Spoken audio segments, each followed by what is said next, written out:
everybody, this is Rob from R&B Reviews. It's great to be back going to the movies and checking out new releases and hopefully review movies they can watch in the comfort in your own home as well. I decided to do something brave tonight, and that is I'm going to go inside and see the movie Madam Web. It opened on February 14th, so I'm a week or two behind because I was busy. And this is a very interesting experience with me. For those of you that regularly watch my movie review channel, I normally go to the movies and I usually have guest reviewers come with me and we watch it and then we'll go somewhere and review it, or sometimes we'll be in the movie theater lobby and we'll talk about it. None of them wanted to come see this movie because they heard bad reviews, and they're actually sitting this one out. And so there were a few other friends that I also wanted to see if they wanted to check this out, and they said the same thing. So I'm gonna be brave and check out this movie. I really didn't read any reviews, but honestly, when I went, I'll put it this way, these so-called Spider-Man-less movies, as I call them, which is Venom, Carnage, Morbius, this movie, and Kraven the Hunter, which is coming up, the ones that have come out so far I didn't think were really that good. The only one that's decent I thought was Venom. That one was okay, but the other ones were just like, they just didn't work. If you want to check out those movie reviews, they're available on the channel. So I honestly had no figuring that this movie was going to be any better than those movies. My first introduction to Madam Web was the Spider-Man cartoon from the early 90s. Now, she was an older woman, so I don't know if and she can see into the future, and I remember she kept telling Spider-Man, "You are the chosen one." And so I don't know if she's going to change into that later in the movie. I'm not really sure.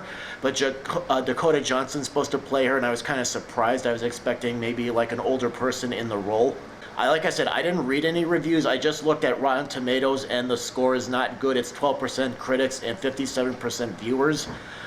So I'm going to go into this movie theater. I'll see if it's got any redeeming qualities and see where it goes, and then I'll let you know what I thought of the movie. All right, let's go in. Alrighty, well, I just got out of the movie theater, and I just saw Madam Web, so I'll give my thoughts on the movie. Now, is it as bad as people are saying? I will say this, I feel like I sat through worse, but I felt like, I don't know, I mean, it wasn't good, but I felt like it had its moments, but I'm not sure I would recommend it. Let me just start with the positives on this. Well, first let me tell you the story about what Madam Web is about. Madam Web is Cassie Webb. She's a paramedic in New York, and one day she gets into an accident, kind of on the job, and suddenly she has these deja vu moments where she can relive moments and see it. And there's this villain, his name is Ezekiel Sims, and he keeps having these visions that these three future superheroes are going to kill him, and it turns out these three are teenagers. Let me just get their names here and who plays them, because let's see here. All right, they're Julia Cornwall, played by Sydney Sweeney. Isabela Merced plays Anya Corazon, and Maddie Franklin, played by Celeste O'Connor, and the villain Ezekiel Sims is played by Tahar Rahim. Basically, the villain kind of plays a role in the past of Dakota Johnson's character, Cassie Webb, and then, of course, he's trying to get rid of these teenagers, kill them because of what they're going to do to them in the future when they become these sort of superhero-like characters. So they're teenagers now. Okay, let me just start out by saying I think my favorite part of the movie was the first act. Even though it wasn't great, I liked it more than the whole movie because you got to see the backstory. There's some very nice scenes where you see Cassie's personality. She doesn't like to hang out with other people. She feels like an outcast. And, you know, there's some nice dialogue scenes between her and another character named Ben Parker. So there you go. And that's another thing, too. I'm not sure which Spider-Man universe if this is supposed to be in, because I wasn't sure when it would take place. So the reason, I mean, if this was supposed to take place decades ago, it felt modern, it felt like today, but eventually I found out that when this story apparently took place, because there's a scene where the girls are at a diner and the song Toxic by Britney Spears is playing in the background, and the radio says, this song is going to be a hit. You're like, okay, now we know where we are time-wise. let's see what else. So, I mean, at first I liked Dakota Johnson's performance, especially when she's confused with these powers that she just got. But the movie started to get a little bit messy in the middle. I felt like the villain was very bland in one note. He keeps talking about, you know, like, I worked hard for this and I'm not going to let this take away from me and stuff. And it just got really bland and old. The girls also kind of felt one-dimensional to me as well. I mean, there's scenes where they're trying to, you know, talk to each other and everything, but it just sounds like the dialogue sounds expository. And even Dakota Johnson's performance kind of changed in the middle. She started sounding very awkward, and there were a couple moments where I felt like she was talking to the girls like she was being a jerk out of nowhere. It did get a little bit better in the third act. Like, there's a very nice scene where they're bonding, and she's teaching them how to do CPR, which plays a role in the movie later on. But I mean, there's moments where there's scenes that are trying to be funny, but they're not. Like, there's scenes like when the girls are in the forest, because Cassie leaves them behind for a little bit just to try to go back and get some information, and I could tell that these scenes are supposed to be funny, but they're not.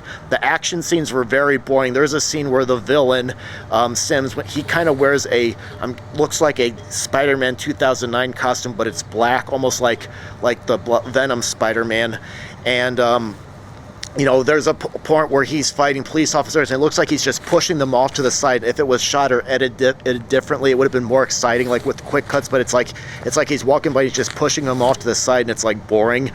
The chase sequences were boring. I don't know. It just felt like, you know, I felt like there was some good ideas here, but the execution was not very good. The director is called SJ Clarkson. It looks like the director's mainly done television and not a whole lot of movies, if at all, from what I've seen. It just wasn't great, and I mean, there were, like I said, there were some moments that I liked, but I felt like, especially at the beginning of the movie, but I felt like there was some good. And here's the thing: when I went to get my ticket, the box office person saw the movie, and let me see if I can.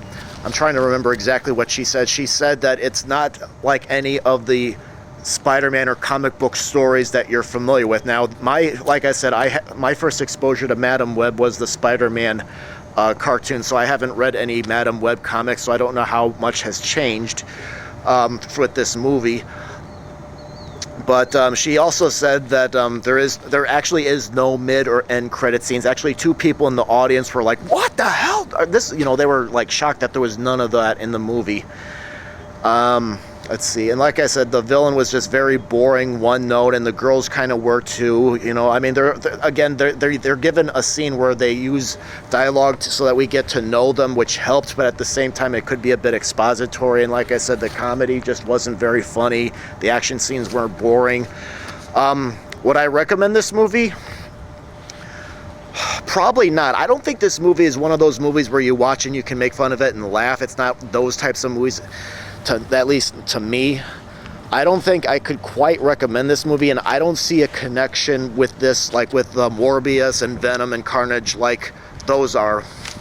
So I don't see a link where you have to see it with those movies. And rating, how would I rate this movie? I would probably give it 2 stars. So I would probably rate this movie as 2 stars. So it's just, yeah, I mean, it's just like there's some good ideas. I'm not sure if, you know, maybe this would have been better as a different superhero, but I felt like there were some good ideas there. And sometimes I questioned the characters' actions. Like, there's a scene where the villain, Ezekiel Sims, is in his Spider-Man costume, and you know, he goes into these places in public and people can see him. There's actually one scene where he fights, after a fight scene at a diner, where he's outside the diner and his mask is off, and you're like, okay, now people know what you look like and they're going to try to find you. That makes a lot of sense. There's also another scene where she leaves the girls behind and she goes somewhere to try to get information, and I'm like, well, you're trying to protect these girls from this villain, so you're just going to leave them? You know, I mean, it made sense because there's a scene afterwards that helps it move the story along, but I was like, you're trying to protect these 3 girls from this villain. You know, he's got an ability to, you know, track them down and stuff. Why are you leaving them behind? That makes no sense. So sometimes there were characters that they made these decisions where I'm like, why are you doing this? That makes no damn sense. So yeah. So overall, I wouldn't say I regret seeing the movie. I mean, like I said, the first third of the movie I really liked, but the second act was really messy. That was the worst part, and I kind of was almost like I wish this movie would be over. Then it kind of picked back up in the third act, but yeah, there's just not enough here to recommend. I think if it had perhaps a director that had more background with, you know, action and film, maybe it would have been better, but yeah, I don't know. So anyway, that's my review of Madam Web. If you have seen the movie, what did you think of it? Am I wrong? Go ahead and post your comments in the comment box below, whether you liked it, thought it was okay, or you didn't like it. I am curious about what people thought. All right, thank you very much for watching. Gonna head on home now. Peace out.